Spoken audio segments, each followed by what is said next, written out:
Hi friends, welcome to physics flyer the learner destiny. मैं और Rajshree Kabra welcome करती हूँ आप सबका ओनली ऑन फिजिक्स फ्लायर, जहाँ पर आज अपन बात करने वाले हैं टाइम इंडिपेंडेंस स्क्वारेंजर इक्वेशन का मेथड 2। पिछले वीडियो में मैंने मेथड नंबर 1 बताई है, उसकी जो लिंक है वो आपको डिस्क्रिप्शन बॉक्स से मिल जाएंगे और उसके साथ ही जो स्क्वारेंजर इक्वेशन ही अपना पूरा चैप्टर है उसकी भी लिंक आपको प्लेलिस्ट की जो लिंक है वो डिस्क्रिप्शन बॉक्स से मिल जाएंगे, तो वो आप जाकर चेकआउट कर लेना। ओके तो अपन आज देखने वाले method number 2 of time independence Schrodinger equation. Okay तो लेट्स गेट स्टार्टेड गाइज।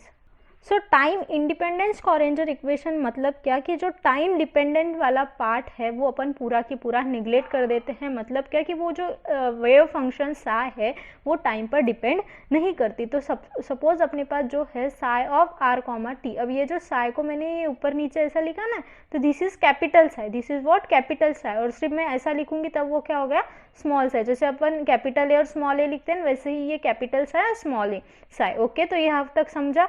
अब देखो अपने पास क्या है, psi of r comma T है आपके पास। ओके और आपको क्या बोला गया है कि psi of r comma T है जो पूरा की पूरा इंडिपेंडेंट है। किससे इंडिपेंडेंट है वो? Sai of r comma t is independent with time. Okay तो आप from a Hermitian Hamiltonian operator does not depend on time if Hamiltonian operator, चलो अब लिखो यहाँ पर मेरे साथ साथ कि इफ टाइम इंडिपेंडेंट जो है, टाइम इंडिपेंडेंट बोला तो अपन क्या कर लेंगे, कंप्लीटली निगलेक्ट करेंगे, कंप्लीट निगलेशन ऑफ टाइम डिपेंडेंट। मतलब क्या कि टाइम पर जो डिपेंड करता है वो आप कंप्लीटली निगलेक्ट कर दोगे, मतलब टाइम का आप कंप्लीट निगलेशन कर दोगे। तो अब अपन मैंने बोला है इफ हैमिल्टोनियन ऑपरेटर जो आपके पास है, if Hamiltonian operator does not depend on time, अगर हैमिल्टोनियन ऑपरेटर डिपेंड नहीं करता है टाइम पर, तो जो वेरिएबल आपका आर एंड टी है, जो वेरिएबल ऑफ आर और टी है जो कि वेव फंक्शन के वेरिएबल है, वेव फंक्शन के वेरिएबल है, मतलब Sai of r comma T होता है ना आपके पास, तो Sai of r comma T मतलब साई के जो वेरिएबल है आर और टी, उसमें से अपन क्या कर देंगे, टी को और आर को सेपरेट कर देंगे। मैंने आपको पिछले वीडियो में भी बताया, सपोज मेरे पास एक ऐसा सपोज मैं यहाँ पर ले रही हूँ कि मेरे पास एक सर्कुलर मोशन है। ओके अब सर्कुलर मोशन में ये मेरे पास क्या होता है, आर होता है, और ये मेरे पास क्या होता है, थीटा होता है, और ये जो मोशन हो रहा है विथ रिस्पेक्ट टू क्या हो रहा है, टाइम हो रहा है। तो ये आर जो है वो चेंज हुआ क्या, नहीं हुआ, बट एज टाइम चेंजेस ये जो थीटा है वो चेंज हो रहा है। मतलब अगर 5 मिनट में यहाँ पर है तो 10 मिनट में मुझे यहाँ पर मिल रहा है, तो जो थीटा है वो चेंज हो रहा है। इसलिए मैं ऐसे लिख सकती हूँ psi of r comma t, psi of r comma t is equals to psi of r phi of t. समझा ये आपको? साई ऑफ आर और फाई ऑफ टी मतलब क्या, कि जो साई है वो आर पर डिपेंड है और फाई जो है वो टाइम पर डिपेंडेंट है। लिख सकती हूँ कि नहीं लिख सकती हूँ? लिख सकती हूँ। अब देखो ये तो समझ गया आपको psi of r comma T को फाई ऑफ आर और साई ऑफ टी कैसे लिखा। अब आपके पास जो वेव फंक्शन होता है वो क्या होता है, psi of x comma T, या फिर अब आर क्यों नहीं ले रही हूँ मैं, यहाँ पर एक्स ले रही हूँ क्योंकि अपन किसके लिए बात कर रहे हैं, आर जो होता है वो होता है आपका एक्स आई कैप प्लस वाई जे कैप प्लस जेड के कैप, मतलब 3 डायमेंशन के लिए। लेकिन मैं क्या कर रही हूँ, अलॉन्ग एक्स एक्सिस ले रही हूँ, इसलिए मैं क्या लिखूंगी, psi of x comma T.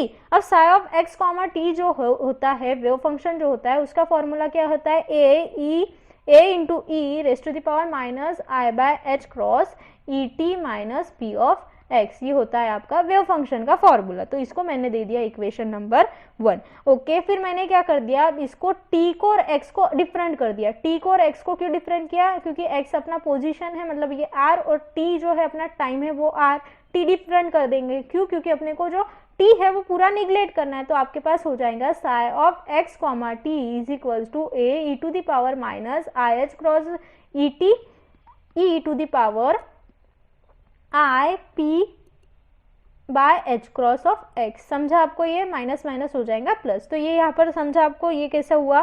तो अब मैंने यहाँ पर क्या बोल दिया, A e to the power i by h cross e t को मैंने यहाँ पर क्या बोल दिया, फाई ऑफ एक्स। ये क्या है मेरे पास, फाई ऑफ एक्स। तो मेरे पास psi of r comma x comma t, अब यहाँ पर मैं एक्स क्यों ले रही हूँ, आर क्यों नहीं ले रही हूँ, ये बताया मैंने आपको एक्स एक्सिस के डायरेक्शन में, इसलिए।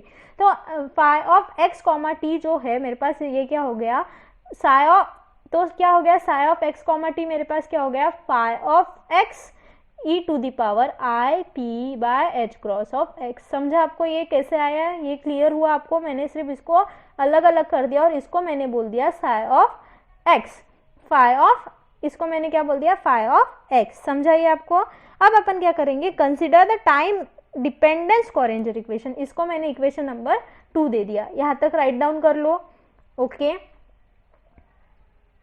सो अब मैं लूंगी time dependence Schrodinger equation, time dependence Schrodinger equation. अब टाइम डिपेंडेंस कोरेंजर इक्वेशन क्या होता है, i h cross d by by d t psi of x comma t is equals to minus h cross square by 2m del square by del x square psi of x comma t plus v of x psi of x comma t. Okay, तो मैंने यहाँ पर x comma T क्या कर दिया है, दोनों को भी मल्टीप्लाई कर दिया है, ऐसे ब्रैकेट में ना लिखते हुए। ओके, समझा ये आपको?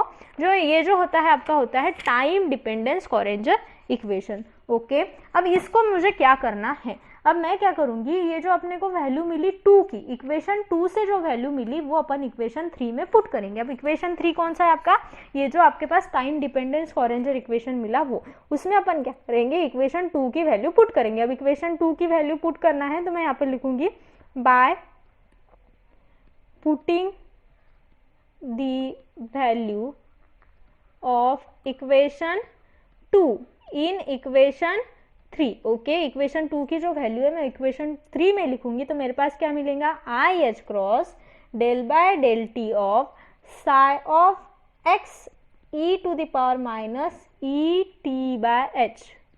ओके, मैंने जो आपका इक्वेशन नंबर 2 लिखा था उसकी जो वैल्यू है वो पुट करी, फिर यहाँ पर क्या होगा, minus h cross square by 2m del square by del x square, मतलब क्या कि psi of x comma t की अपन वैल्यू लिख रहे हैं। Okay, psi of x e to the power minus i e t by x, sorry e t by h cross plus v of x, और यहाँ पर भी क्या होगा, phi of x e to the power minus e minus i e t by h cross. समझा ये आपको? सिर्फ आपने क्या कर दी, इक्वेशन 2 की वैल्यू जो है इक्वेशन 3 में पुट अप कर दी। समझा यहाँ तक? अब इसको क्या है आगे आपको करना है सॉल्व, तो इसको सॉल्व करने से पहले अपन क्या कर देंगे, ई टू द पावर जो कुछ भी आपके पास मिला, ई टू द पावर जो कुछ भी आपके पास मिला वो जो है वो क्या है आपके पास, कांस्टेंट वैल्यू है। तो कांस्टेंट वैल्यू जो है वो डेरिवेटिव के बाहर अपन लिख सकते हैं कि नहीं लिख सकते, जरूर लिख सकते हैं। तो मैं क्या करूंगी, मैं इसको इक्वेशन को थोड़ा सा अच्छे से लिखूंगी, i h cross psi of x, i h cross phi of x क्या है मेरे पास, i h cross phi of x del by del t. अब देखो ये जो है साई ऑफ एक्स, ये विथ रिस्पेक्ट टू एक्स है, मतलब टी पर डिपेंड कर रहा है क्या, नहीं कर रहा है, इसलिए मैंने क्या कर दिया, इसको बाहर लिख दिया। समझा ये क्यों बाहर आया, d by d t of e to the power minus i e by h cross of t, ये मैंने क्यों लिखा, क्योंकि इसमें t है और यहाँ पर t से डिफ्रेंशिएट करना है, मतलब मैं कर सकती हूँ, कांस्टेंट हुआ क्या, नहीं हुआ।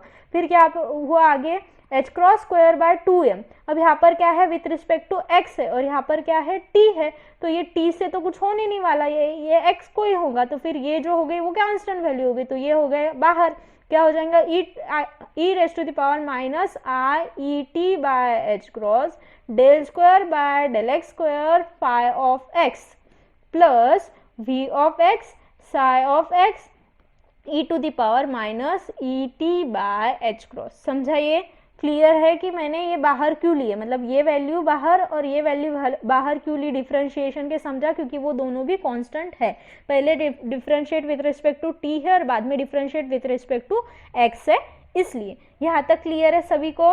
ओके, अब देखो यहाँ पर क्या करूंगी मैं, डिफरेंशिएशन लगा दूंगी, ये जो है ये जो मैंने पिंक से गोल किया उसको क्या करना है, डिफरेंशिएट करना है विथ रिस्पेक्ट टू t से। तो आपके पास क्या होता है, e to the power ax है, मतलब अगर e to the power ax को अगर आपको डिफरेंशिएट करना है विथ रिस्पेक्ट टू x, तो आप क्या करते हो, लिखते हो a e to the power x, ऐसे लिखते हो। तो इसको विथ रिस्पेक्ट टू t करना है तो क्या करना पड़ेगा, ये वैल्यू आपको लिखनी पड़ेगी बाहर वैसे की वैसे, मतलब क्या होगा, ये जो डिफरेंशिएशन है, अब ये जो डिफरेंशिएशन है उसका जो आंसर है वो आपके पास कैसे मिलने वाला है, इसका आंसर मिलेगा i h cross psi of phi of x, i h cross phi of x वैसे कि वैसा, ये जो मैंने छोटा वाला गोल किया वो आएगा यहाँ पर, क्या हो जाएगा, minus i e by h cross e to the power minus i e by h cross t, वैसे कि वैसा, इक्वल्स टू ये जो पूरी वैल्यू है वो वैसे की वैसे आएंगे, मतलब minus h cross square by 2m e to the power minus i e t by h cross del square by del x phi of x plus v of x phi of x e to the power i minus i e t by h cross. Okay, अब यहाँ पर देखो तीन जो आपके पास component है, यहाँ पर तीन वैल्यूज जो मिल रही है, तीनों में एक चीज़ कॉमन है, ये वाली चीज़, ये वाली चीज़ और ये वाली चीज़। ओके, तो इन दोनों में से, मतलब इन दोनों में से अगर मैंने कॉमन निकाला और ये मल्टीप्लिकेशन में होने की वजह से इधर जाकर डिवाइड हो जाएगा, तो ये अपन डायरेक्टली कैंसिल आउट कर दे तो चलेगा। अब आप बोलोगे ये क्यों नहीं कैंसिल आउट किया, क्यों नहीं किया, क्योंकि यहाँ पर डेरिवेटिव है, डेरिवेटिव कैसे क्या कैंसिल करे, फिर अपन ने क्या किया, डेरिवेटिव को सॉल्व करने के बाद उसको कैंसिल आउट किया। ओके, तो ये मैंने तीनों चीज़ कैंसिल आउट कर दी, तो मेरे पास क्या बचा, मैं यहाँ पर ऊपर लिखती हूँ, देखो।